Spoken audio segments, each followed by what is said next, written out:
की तरफ से मार्जिन इंक्रीज आता हुआ देखा था सोने और चांदी दोनों में। ये इसलिए किया गया था क्योंकि काफ़ी ओवरहीटेड मार्केट ये बनती जा रही थी, लेकिन उसका बहुत ज़्यादा असर हमने प्राइसेस में आता नहीं देखा। द रीज़न बीइंग कि बड़े जो वॉल्यूम्स हैं वो चाइना में होते हुए नजर आए थे, और अब फाइनली पिछले 2-3 दिनों से ये बातें चल रही थी कि चाइना भी रिएक्ट करेगा, और हमने आज यहाँ पर ट्रेड पर लिमिट्स बदलती हुई देखी हैं। अजय, कैसे देखते हैं आप, क्योंकि इसके बावजूद भी कोई बहुत बड़ी करेक्शन आई हो या सेंटिमेंट चेंज हुआ हो, ऐसा बाजार नहीं दिखा रहा। बिल्कुल मंजिया जी, अगर हम देखें 2024 के जो फंडामेंटल थे वो डेफिनेटली बहुत ही स्ट्रांग थे, और लग भी रहा था कि $2400 हम ईयर एंड तक देख पाएंगे। बट एकाएक जो पिछले अगर हम 50-60 दिन की बात करें तो जो एकाएक बड़ा जंप आया था, ये काफी कंसर्निंग है, क्योंकि geopolitical tension, interest rate, central bank buying, एकाएक सबकी न्यूज एक साथ आई। लेकिन खास करके पिछले एक हफ्ते में हम चाइना में या शंघाई में अगर एक्टिविटी देखें तो ये काफी ज्यादा बढ़ी है। कुछ रफ ट्रेड्स भी हमने सुनने में आया जिसकी वजह से मार्केट को बूस्ट मिला हुआ है। बट टेक्निकली फ्रैंकली बहुत ही ज्यादा ओवरबॉट है, और आज शाम को इन्फ्लेशन के नंबर वो कम होने की उम्मीद नहीं है। जहां पे हम 3.1 3.2 देख रहे थे, अब 3.4 की उम्मीद है, और साथ में फेड के मिनट्स भी आने, तो मुझे लगता है थोड़ा way of cautious current level पे रहेगा टेक्निकली। बट हाँ, अगर अभी भी हम मीडियम टर्म लॉन्ग टर्म बात करें तो डेफिनेटली तेजी है। बट करंट लेवल से मुझे लगता है कि इंटरनेशनल में अगर $2320 का एक अच्छा अहम सपोर्ट अगर ये टूटता है तो एक कैस्केडिंग इफेक्ट हम देख पाएंगे, जो 2270 तक का लेवल फिर से दिखा रहे टेम्पररी। 2270 के लेवल्स आपको लगता है खरीदारी के लिए फिर बेहतर होंगे, क्योंकि जब तक रेट कट्स आएगा तब तक माना जा रहा है कि फिर तेजी यहां पर बनेगी।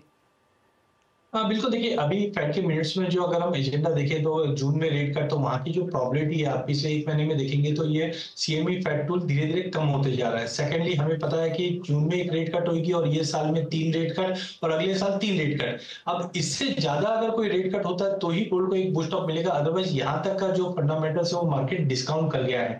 तो आई थिंक टेक्निकली एक 2270 का एक लेवल हम मान के चल सकते हैं। शॉर्ट की सलाह नहीं है, ऑप्शन के जरिए जरूर एंट्री कर सकते हैं।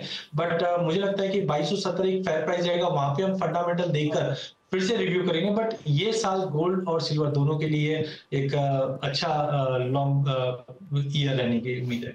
ऑलराइट, आशा यही है कि कुछ मुनाफा वसूली देखने को मिले, ताकि जो लोग ना खरीद पाए हो अब तक उनको भी यहाँ पर खरीदने के मौके मिले। विकास, आप कैसे देखते हैं ऑन द चार्ट, अब सोने और चांदी में क्या नजर आता है? जी मनीषा जी, देखिए गोल्ड का एक बहुत ही गोल्डन रनअप हमें देखने मिला, जैसे कि हम लोग शो पे कई बार बात भी कर रहे थे। डेफिनेटली $2400 तक के करीब जाके टच करके वहां से रिट्रेस कर रहा है, तो थोड़ा सा एक प्रॉफिट बुकिंग लाजमी है। मेरे को लगता है कि 2270 2250 का जो जोन है वो वाइटल सपोर्ट का काम करेगा, तो वहां तक थोड़ा प्रॉफिट बुकिंग देखने मिल सकता है। टेक्निकल चार्ट्स में ओवरबॉट है, चाहे मैं डेली चार्ट की बात करूं, चाहे मंथली चार्ट की बात करूं, चाहे वीकली चार्ट की बात करूं, तो थोड़ा सा मेरे हिसाब से अगर थोड़ा सा बाउंस मिलता है 71,500 600, वहां पे जो एग्रेसिव ट्रेडर है वो यहाँ पे शॉर्ट कर सकते हैं 72,000 के स्टॉप लॉस पे, नीचे 70,500 और 70,000 के टारगेट्स के लिए। एंड जिन लोगों से गोल्ड में रैली छूट गई है वो नीचे $2270 के करीब अगर मिलता है, तो यहाँ पे M6 में करीब 70,000 के करीब मिलता है, तो वहां पे लॉन्ग का पोजीशन बना सकते हैं 69,500 के स्टॉप लॉस में, क्योंकि अभी भी इसमें तेजी बाकी है। एंड आने वाले कुछ महीनों में लगता है कि गोल्ड 75,000 तक के टारगेट्स दिखा सकता है। वहीं जी जी विकास, आप चांदी के बारे में बता रहे थे। वहीं मैम अगर सिल्वर की बात करें तो देखिए 78,000 का जो इसका ट्रिपल टॉप का रेजिस्टेंस था टेक्निकल चार्ट्स पे, जिसपे कि बहुत लंबे समय से सेलिंग दबाव देखने मिल रहा था, उसको पार करने के बाद चांदी में करीब करीब 5,000 पॉइंट के करीब का मूव देखने मिला, 83,000 तक के हमें लेवल्स देखने मिले। तो चांदी में अभी भी नजरिया ऊपर के करीब का है, तो थोड़ा सा अगर कहीं पे भी डिप मिलता है 81,000 80,500 के करीब पे, तो चांदी पे लॉन्ग की पोजीशन बनानी चाहिए। 78,500 का स्टॉप लॉस रहेगा, थोड़ा सा लंबा स्टॉप लॉस है, बट टारगेट्स भी लंबे दिख रहे हैं। 88,000 95,000 तक के टारगेट्स टेक्निकल चार्ट में चांदी में देखने मिल रहे हैं। जी मैम। तो चांदी की चांदी होनी अभी बाकी है, लेकिन सोने में अच्छी खासी तेजी आ चुकी है, और एक हेल्दी करेक्शन का यहाँ पर इंतजार करें, इससे पहले कि आप नए ट्रेड्स, फ्रेश खरीदारी यहाँ पर कर सकें। बात अब यहाँ पर मेटल्स की करेंगे, और अजय, कॉपर में जिस तरह का रनअप हमने आता हुआ देखा है, और कॉपर में शंघाई ने यहाँ पर ट्रेड लिमिट्स भी लगाई हैं, जिसका अगेन कोई बहुत ज़्यादा असर देखने को नहीं मिला। यहाँ पर सपोर्टिव फैक्टर्स काफ़ी सारे हैं, क्या आप वॉच कर रहे हैं, और अब यहाँ से क्या करने की उम्मीद? देखिए कॉपर में मुझे लगता है कि जो एक माइन मेंटेनेंस का वर्क है चाइना में, वो भी एक फैक्टर है। साथ में जो नंबर्स हमने ऑलरेडी मार्च में आते हुए देखे वो भी काफी अच्छे थे। तो कॉपर में मेरे को उतना बड़ा रिस्क नहीं दिख रहा जितना हमने बुलियंस में देखा था। हाँ, नो डाउट टेक्निकली मार्केट ने ऑलरेडी वॉल्यूम्स कम की वजह से 840 का लेवल मार दिया था।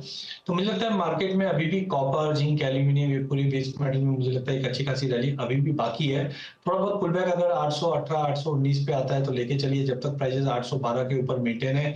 अभी भी मुझे लगता है कि 834, 835 तक का लेवल ये वीक में मिल जाएगा। नो डाउट आज का फेड से जो अपडेट आएंगे, डॉलर का जो इम्पैक्ट आएगा वो इम्पैक्ट करेगा। बट कुल मिला के मुझे लगता है कि अगर हम अप्रैल एंड तक की बात करें तो वीक शुड गो अराउंड 840, 845 आराम से क्रॉस कर जाएंगे कॉपर। साथ ही यहाँ पर एल्यूमिनियम, जिंक में भी तेजी है। विकास, ऑन चार्ट्स बाकी के मेटल्स कैसे दिखते हैं? मैडम, जिंक में थोड़ा सा एक सेल का व्यू रहेगा। 244, 245 के करीब सेल करना चाहिए, छोटा सा स्टॉप लॉस लगाना चाहिए 247 का, एंड 237 तक के टारगेट्स देखने मिल रहे हैं। ये खाली एग्रेसिव ट्रेडर्स के लिए, और जो लोग इस रैली को मिस कर गए हैं वो 237, 238 के करीब आता है तो जिंक को बाई कर सकते हैं 235 के स्टॉप लॉस पे।